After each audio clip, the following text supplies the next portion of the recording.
Big TV భక్తి సమాచారం WhatsApp ఛానల్లో జాయిన్ అవ్వండి. అన్ని విశేషాలు ఎప్పటికప్పుడు తెలుసుకోండి.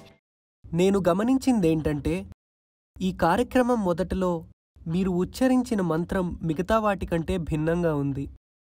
దీని గురించి వివరిస్తారా? దానికి ఏదైనా అర్థం ఉందా లేదా వ్యత్యాసమేమిటో చెబుతారా?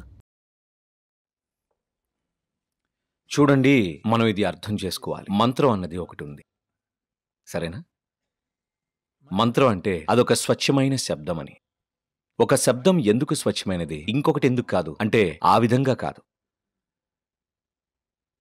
మంత్రానికి ఒక ప్రాముఖ్యత దాని నుండి వెలువడే శబ్దంలో ఉంటుంది, దాని అర్థంలో లేదు.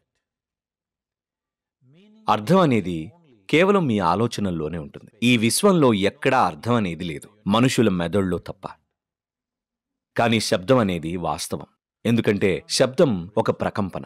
అలాగే ఈ రోజుల్లో మోడర్న్ సైన్స్ కూడా పదార్థం అంటూ ఏదీ లేదు, ప్రతిదీ ఒక ప్రకంపనే, కేవలం శక్తి ప్రకంపనే అంటుంది.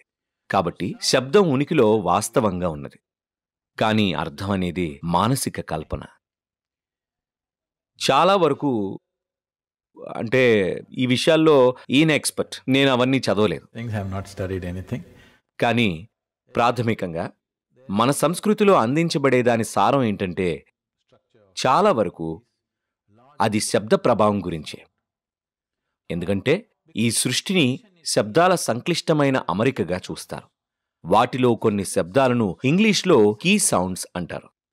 నేను కీ అన్నప్పుడు ఉదాహరణకి మిమ్మల్ని ఒక గదిలో పెట్టి తాళం వేస్తే నేను మీకు తాళం చెవి ఇచ్చాననుకోండి, అది స్వేచ్ఛకు తాళం చెవి. మీరు దీన్ని తీసుకున్నారు, కానీ మీకు అసలు తాళం గురించే తెలియదు.